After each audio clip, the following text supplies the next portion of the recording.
Assalamualaikum warahmatullahi wabarakatuh.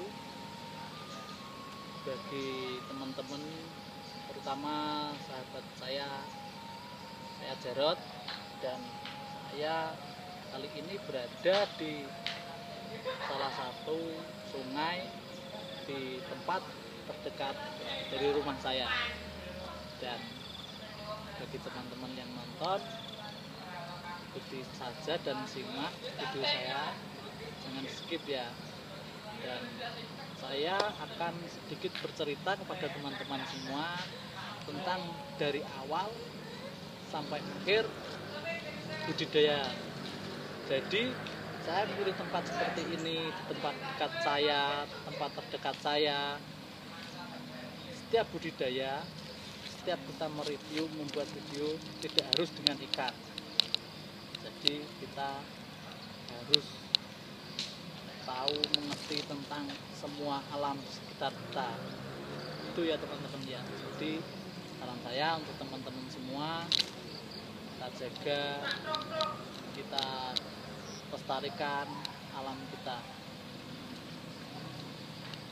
Gini, dari pertama, dari awal, saya awal dari budidaya lele itu mulai dari tahun 2009 dan sampai sekarang 2020.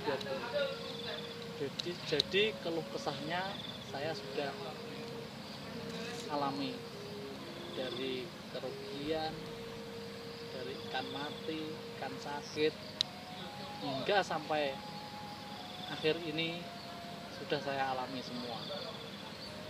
Jadi saya sudah tahu gimana cara mengatasinya, bagaimana karakter ikan itu, bagaimana yang terbaik untuk ikan itu, bagaimana mencari untung dari budidaya lele, dari budidaya ikan yang lainnya. Saya sudah pelajari semua dari otodidak. Jadi saya tidak belajar dari buku atau gimana, enggak. Semua ya sharing dengan teman-teman. Dan saya pada waktu seperti ini saya tidak merasa bisa, saya masih ingin belajar dan berbagi kepada teman-teman semua. Dan saya tidak sombong, maksudnya saya ini membuat video-video seperti ini bukan memamerkan atau saya istilahnya gaya-gaya gitu ya, enggak. Saya ingin belajar. Jika teman-teman punya ilmu yang lebih baik lagi, saya mau kok. Jika teman-teman kasih saran di komentar, Mas, alangkah baiknya itu budidaya lele itu pakai sistem seperti ini, ya nggak apa-apa, saya terima.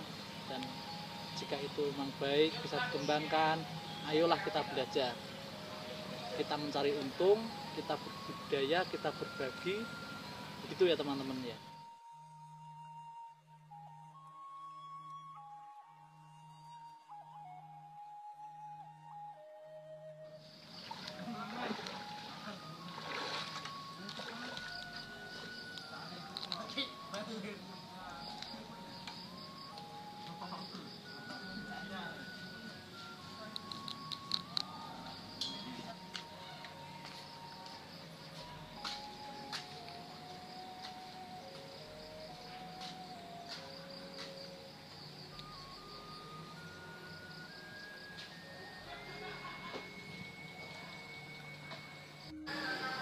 Jadi kita kembali lagi ke apa yang saya ceritakan ya teman-teman.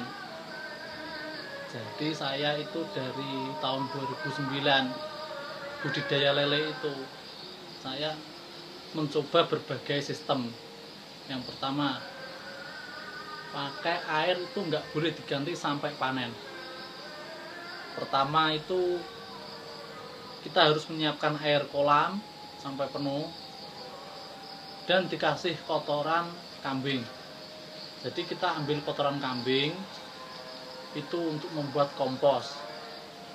Kita masukkan ke dalam sak, kita tali, kita masukkan ke dalam kolam sampai 3 hari, kita ambil. Otomatis air yang dulunya bersih itu kan menjadi merah semua. Dan ketika merah itu airnya itu panas, sangat beracun.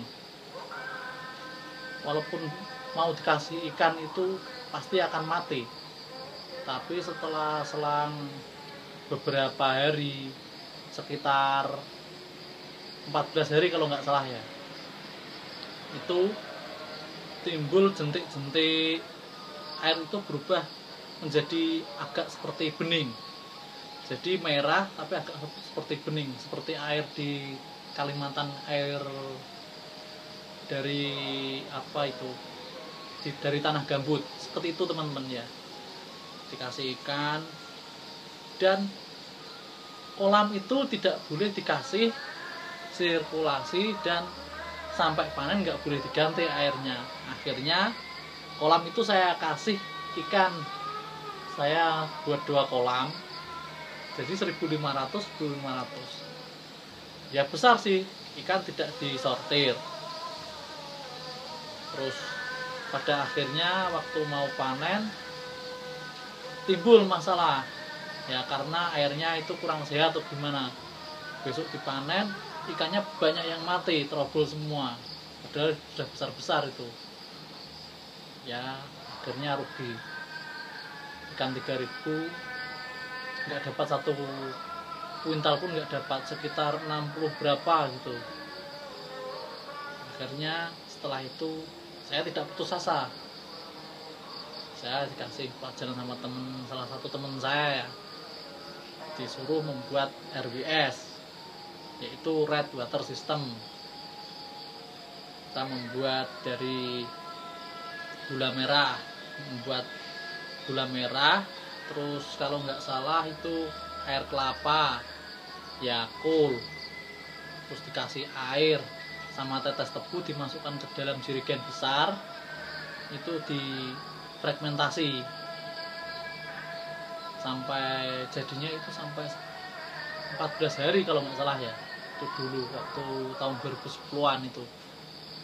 Jadi ya tidak diganti lagi, air tidak boleh diganti, dimasukin itu terus tiap sore hari, dimasukin itu ya. Memang airnya merah semua, tapi juga ya namanya ikan, habitatnya di air, kalau airnya tidak sehat, secara logika pun teman-teman pikirkan pasti kan nggak sehat. Kalau teman-teman seperti teman-teman ya, kalau lingkungannya tidak sehat gimana rasanya, pasti akan sakit ya kan. Begitu juga dengan ikan.